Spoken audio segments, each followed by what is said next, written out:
Welcome to the sixth of a series of 12 lessons on In the Beginning, looking at the first 11 chapters of the book of Genesis. Let's begin with just a little bit of a recap from previous lessons. In chapters 1 and 2, we saw the creation of everything, but of most significance was the creation of humans, Adam and Eve. And all was very good, at least for a while. Then sin entered the picture when they disobeyed the one thing God had forbidden them to do, to eat the fruit from the tree of the knowledge of good and evil.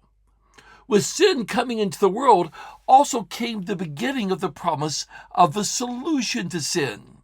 Here it would be simply the seed of woman. Adam and Eve had to leave the perfect paradise where they were living and to make their own way in the world. In chapter 4, we saw 3 of Adam and Eve's sons. The firstborn, Cain, ended up murdering his brother Abel. God banished him for the rest of the people to be a wanderer. He had a son and began to build a settlement. We saw his descendants and observed that sin was beginning to take hold in this line of people. But then Adam and Eve had another son. They named him Seth, who was a replacement for Abel. This was the line that would go on. We'll see his descendants in our lesson today in chapter 5. This family line are those who began worshiping God and drawing closer to Him. In chapter 5, we find the first extensive family record. This goes from Adam all the way to Noah. An outline for this chapter might be something like this. We're going to see the descendants of Adam in the first 5 verses, in particular Seth, as well as mentioning of Cain and Abel. From Seth to Jared is in verse 6 to 20. We're going to see Seth and Enosh and Kenan and Mahalalel and Jared. And then Jared's son Enoch, significant man, we'll have a look at him. Methuselah, also fairly significant, we'll have a look at him. And then Lamech. And of course his heir Noah, who had 3 sons, and that's where the chapter ends. This begins a new section in the book, and there are some words that are frequently used in this chapter. We find the word Adam, or man, it's the same word in Hebrew, is used 14 times. God is used 14 times. Make or create are found 7 times. Sons are found 12 times. Daughters are found 12 times. To bear or to father is found 30 times. This chapter is very much the bridge between the early family of Adam and Eve with Cain, Abel, and Seth to take us down to Noah. And so that's where we're heading for. The Net Bible Study Note says the genealogy traces the line from Noah from Adam to Noah and forms a bridge between the earlier accounts and the flood story. Its constant theme of the reign of death in the human race is broken once with the account of Enoch, but the genealogy ends with hope for the future through Noah. As we get into the text there in Genesis chapter 5, man is again referred to as being made in the likeness of God, that is, with an eternal spirit. Bill Grasham said, before continuing the story from Seth to Noah, he wanted to reiterate the fact that fallen man still possessed the image or the likeness of God. Sin and depravity are not inherited through birth. They result from choices that people make in their hearts, and that's borne out consistently throughout Scripture. Throughout this chapter, we're going to see several characteristics of genealogies. It's going to give the patriarch's age before the birth of the child through whom the lineage is going to continue. It's going to tell about the birth of that child, in other words, give his name. And then it tells us how long the patriarch lived after this child's birth. It tells about additional children. It gives the total years of the patriarch. And it tells us that he died. He died. One thing we see in this chapter is that all the people throughout this time period lived to extremely long ages. And people wonder, how's that possible?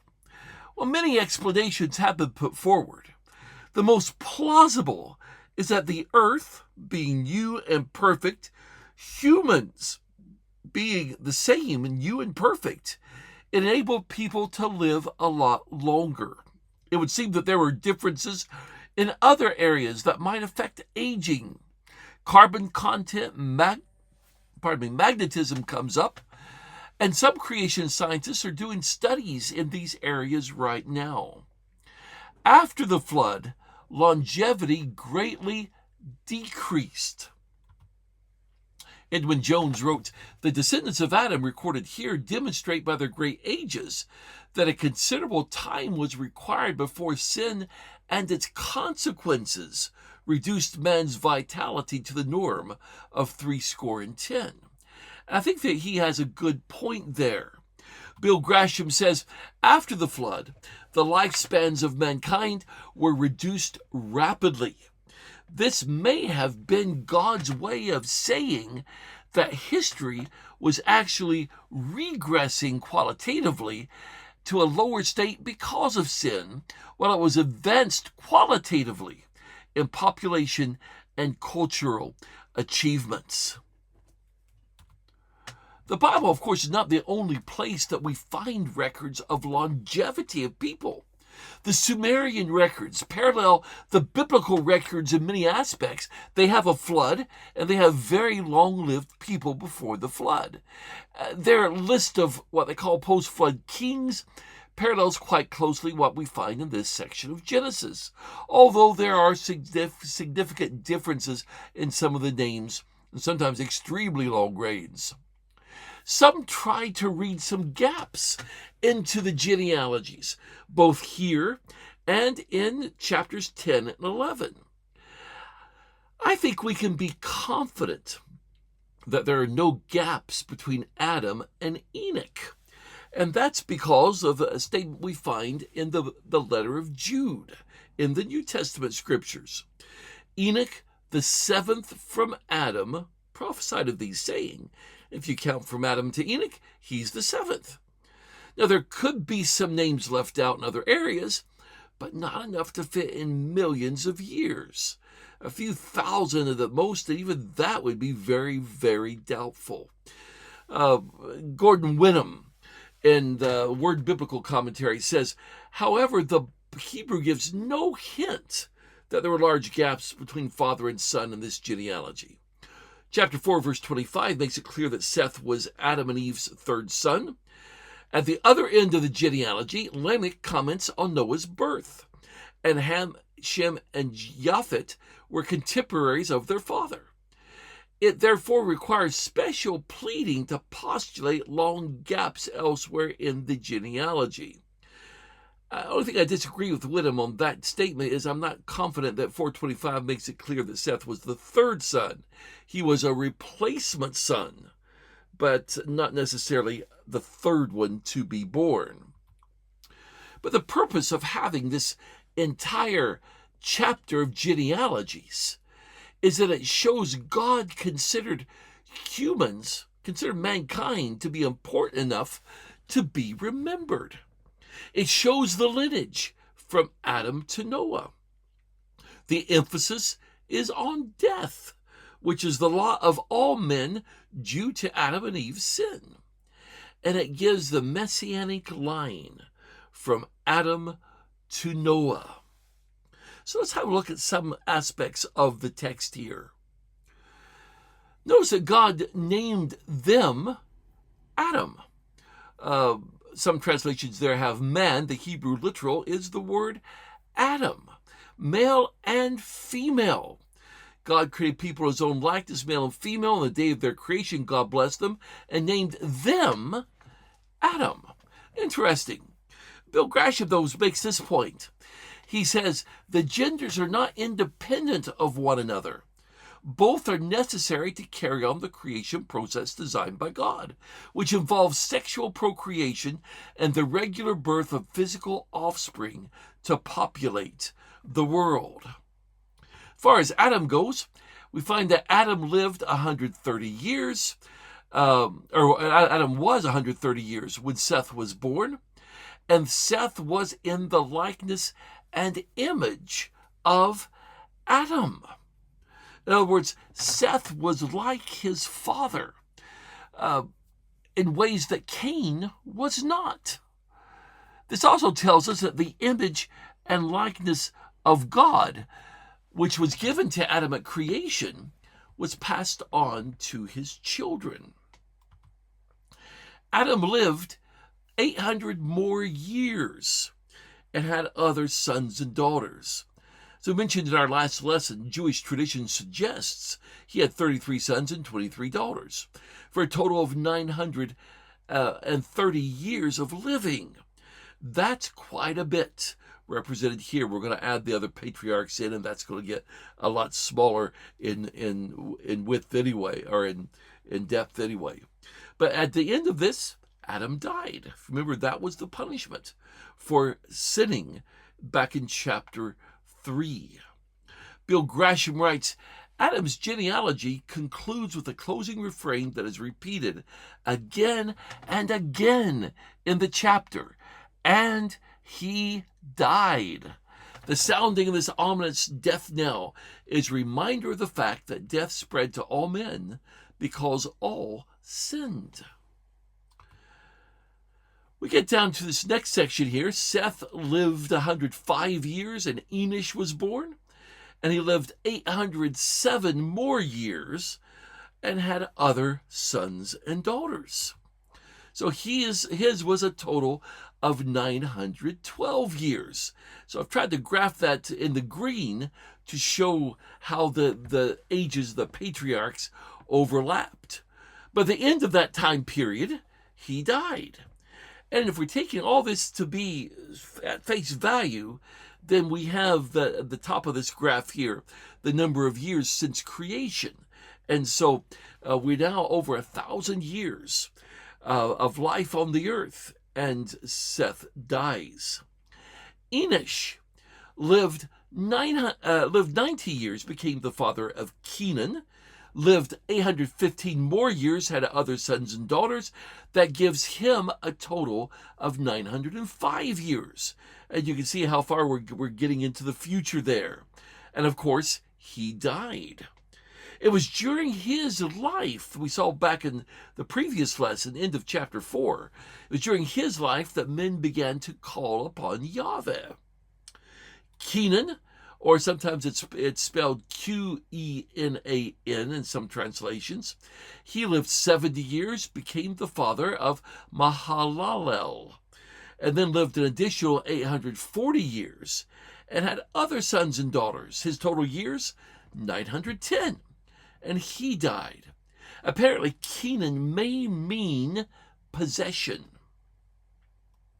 Mahalalel lived 65 years and became the father of, we would generally pronounce it Jared.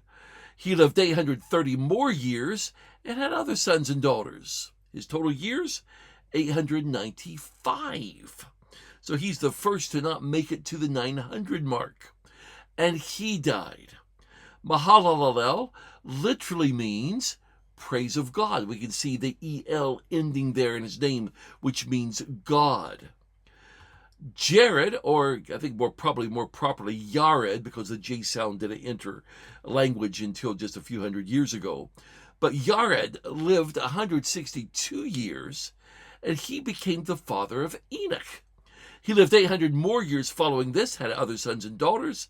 His total years, 962. That's the longest we've had thus far. And he died. Yared may literally mean descent. Bill Grasham commented that these names appear only once more in Scripture, in Luke's genealogy of Jesus. Actually, they appear twice more. One's at the beginning of First Chronicles chapter 1. It's just a list of their names. Like some of those mentioned in Cain's line, they are simply incognito links. However, they're important because these people carried forward the plan of God to bring into the world Abraham, and ultimately Abraham's greater son, Jesus, through whom the whole world may be blessed. We may not know anything about them, but that doesn't mean they were insignificant. They were important because they're carrying on that line. Now we get to Enoch in verse 21. By the way, don't confuse this Enoch with one of Cain's descendants we saw in the previous chapter, whose name was also Enoch. Names were not used exclusively, as they are not today. But he lived 65 years, became the father of Methuselah. And then he lived 300 more years and had other sons and daughters. His total years, 365. Now that's quite a reduction from the around 900 to 950 we've been seeing. But the thing was, he did not die. What does it say here in the text? Enoch walked with God and disappeared, for God had taken him away. So that's the first divergence. Enoch did not die. He walked with God. Undoubtedly not the exact same way that Adam and Eve had in the garden, but the thing is telling us he lived in close fellowship with God. The Septuagint renders it this way. That's the Greek translation of the Hebrew Scriptures. Enoch pleased God. And I think we can see that's definitely got to be the case. The Net Bible Study Note says, with the seventh panel, there is a digression from the pattern. Instead of simply saying that Enoch lived, the text observes that he walked with God. The rare expression walked with is used in 1 Samuel 25:15 to describe how David's men maintained a cordial and cooperative relationship with Nabal's men as they worked and lived side by side in the fields. In Genesis 5:22, the phrase suggests that Enoch and God got along. This may imply that Enoch lived in close fellowship with God, living a life of devotion and piety. An early Jewish tradition, preserved in 1 Enoch 1:9 and alluded to in Jude 14, says that Enoch preached about the coming judgment. So, a little bit more detail there about Enoch's life. McGuigan said this about Enoch. He said, what a remarkably warm phrase that is. He walked with God. It is devotion at its finest. It is religion expressed in terms of friendship, warmth, and intimacy. It says much about the kind of God Enoch chose as his sovereign Lord. There is more than creator and creature in man's relationship to God. There is father and son. There is friend and friend. And that's a good description, I think, of what this whole idea of walking with God meant. Noah, by the way, is also said to have walked with God. We'll see that in our next lesson.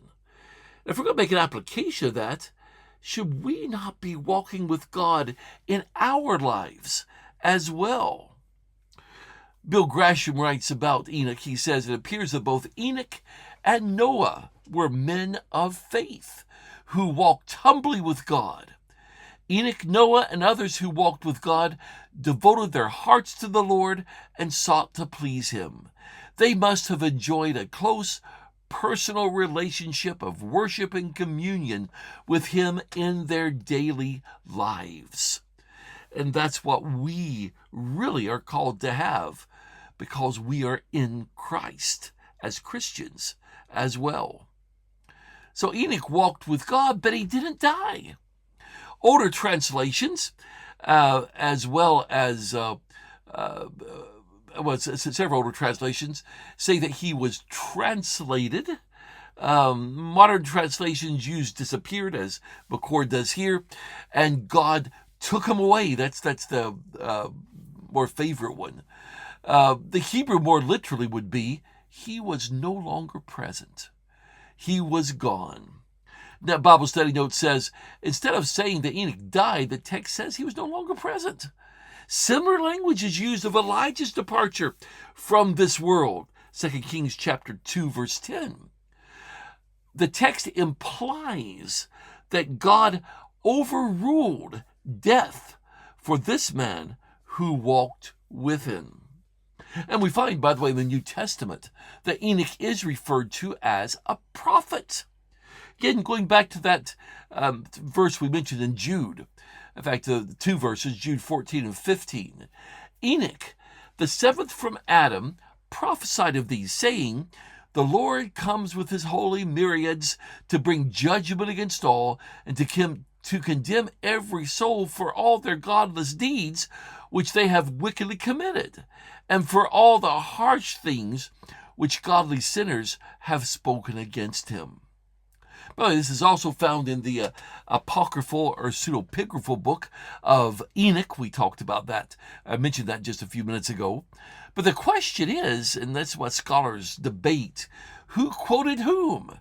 Did Jude quote 1 Enoch, or did 1 Enoch quote Jude, depending on when we date that book? Possibly neither quoted each other, but both referenced the same accurate source.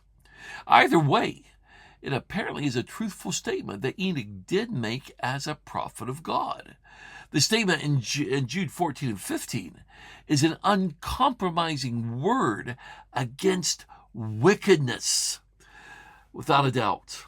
Jim McGuigan writes, that lets us know that Enoch's dedication to God was worked out in a sea of violence. His religion didn't go unchallenged. His devotion to God was matched by devotion to evil by the rebels around him.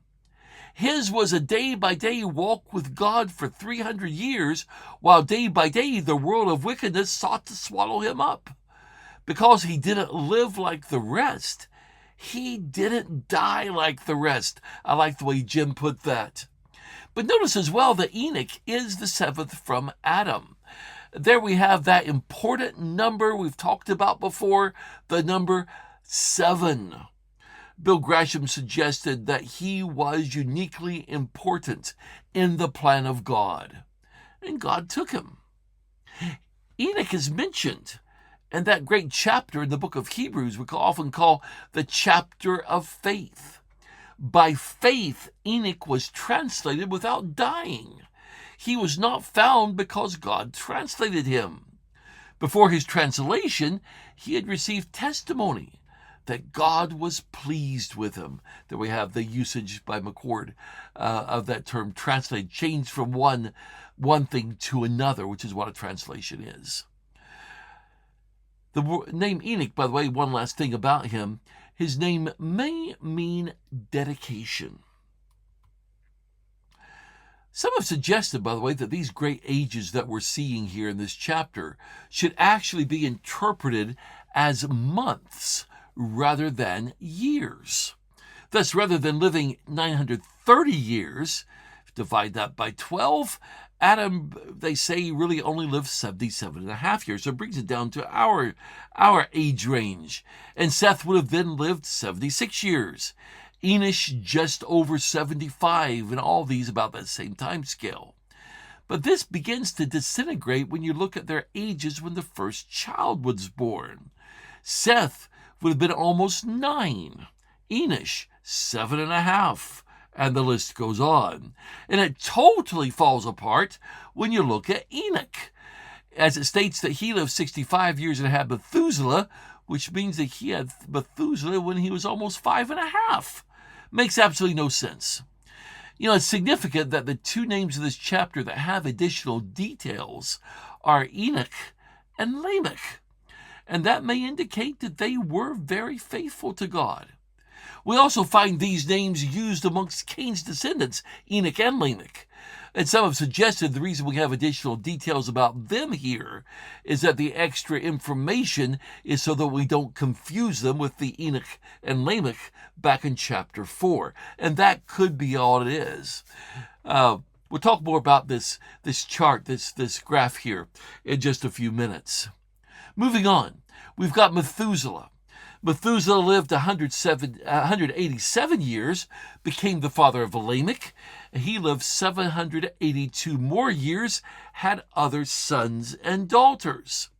His total years, 969, and he died. We remember Methuselah, although we know hardly anything about him, but remember him because he lived longer than anybody else in this listing that we have here. He's the oldest man recorded in the Bible. Now, if you work out the chronology, you discovered he died the same year as the flood, either just before it happened or during it happening. In fact, it's interesting on this chart here, around 1700 years, just beyond 1700 years, you've got a chop, don't you? You don't have these nice lines going out.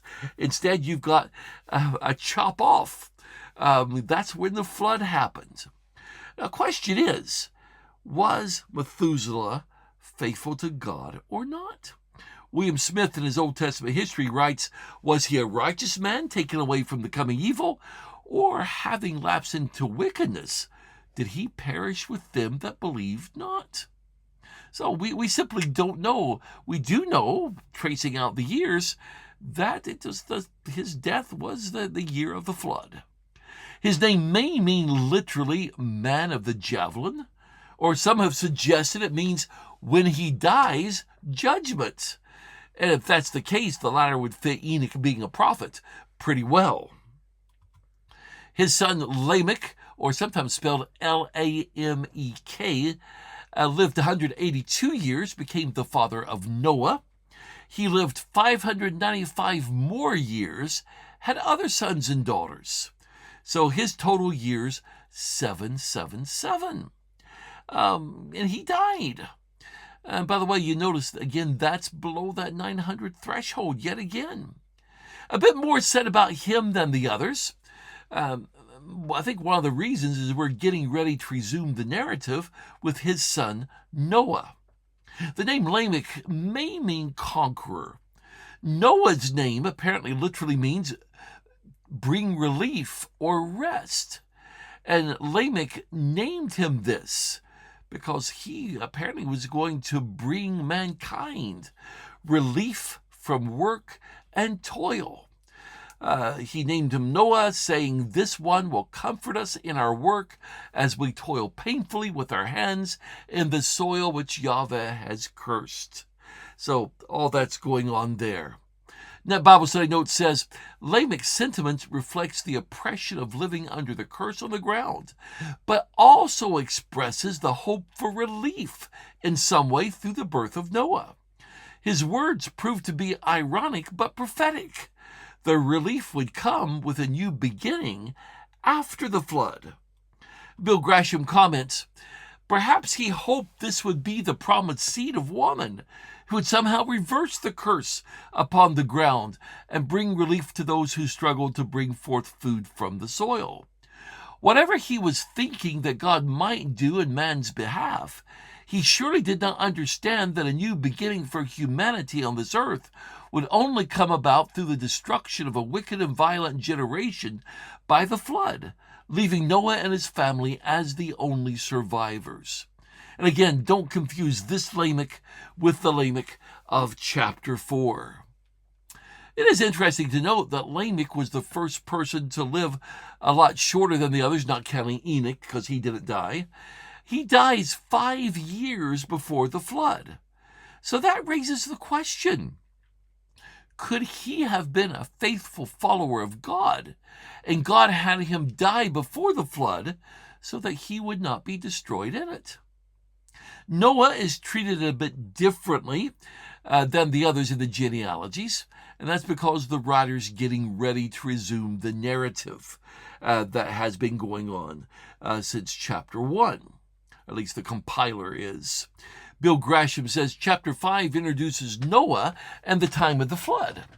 The generations and events before the flood are referred to as antediluvian, from two Latin terms, ante meaning before, plus diluvian, which comes from a root that literally means to wash away, and therefore calls to mind the flood or deluge. The phrase antediluvian patriarchs, often used in reference to the biblical figures from Adam to Noah, is a way of saying pre-flood fathers. Guess we could even use pre-flood ancestors. Last verse says, after Noah was 500 years old, he became the father of Shem, Ham, and Japheth. So that's all the information we have right now on Noah, because we're going to tell his life in the next few chapters. Noah lived 500 years. He, during this time, has 3 sons, Shem, Ham, and Japheth, or more properly, probably Japhet, or sometimes Japhet. Or it could mean after he lived 300 years, he had 3 sons. It's not implying that these 3 are triplets. They're not. But after 500 years, he has these 3 sons. Henry Morris suggested that Noah probably had sons and daughters like the other patriarchs, but these are the only ones who were faithful to God, and thus the only ones who are named. And all 3 of these are named because of their significance after the flood, and we'll see more about them in the chapters that follow. If we assume that there are no gaps in this record, there were 1,656 years from creation to the flood. I know it looks a bit longer here because of the way this chart is made out. I think there's some other interesting facts about these years of living. Notice that Adam lived until Lamech. Notice the end of Adam and the beginning of Lamech just slightly overlap. In fact, he was about 56 years, he would have been about 56 years old when Lamech was born. No, when Adam died, Lamech was about 56 years old, so they had a little bit of an overlap. Now think about that. Adam could have told Lamech, or even Methuselah, about the creation. Lamech could have told Noah. Noah could have told Terah. Shem could have told Abraham. They would have gotten not quite first-hand accounts, but accounts handed down very little by the time that they were around. Noah was born only 14 years after the death of Seth. All the patriarchs were alive at the same time, except Adam, Seth, and Enoch. Of course, Enoch left early. But if you notice, from Enosh down to Noah, with the exception of Enoch, they're all alive at the same time. Enoch and Lamech were outlived by their fathers. In fact, fathers, grandfathers, great-grandfathers, and on back. As I mentioned earlier, has been mentioned, the list of names. These names is also recorded in the first 4 verses of 1 Chronicles chapter 1, and also in Jesus' genealogy in Luke chapter 3. So these are important people. These are historical people. All right, a list of names. Are there lessons for us in a chapter like this? I would suggest a few. Longevity does not imply God's blessing. These men were living a long time, and some of them were not good guys. It also tells us, because we have that recurring theme of death, it all tells us that we will face death. As we've seen that all of these did, except, of course, for Enoch. But at the same time, I think we also tells us most of us will be forgotten. We don't know much about most of those named here. We too will be forgotten. But there's another side to that, and we see that in Enoch as well as Noah. One life can make a difference. Enoch seems to have. Noah's definitely did, because they were faithful to God. And I would suggest one last lesson. We need to use the time we have now to serve God, because that's all the time that we have. We need to take lessons from Enoch and Noah in particular, because they were faithful. And we need to spend our time serving God as well. In our next lesson, we're going to pick up with chapter 6, finishing chapter 5. We're now halfway through the study of Genesis 1 to 11. So we're going to move on to chapter 6 of the next lesson, and we're going to see the condition of the world in Noah's day and the result of how wicked it had become.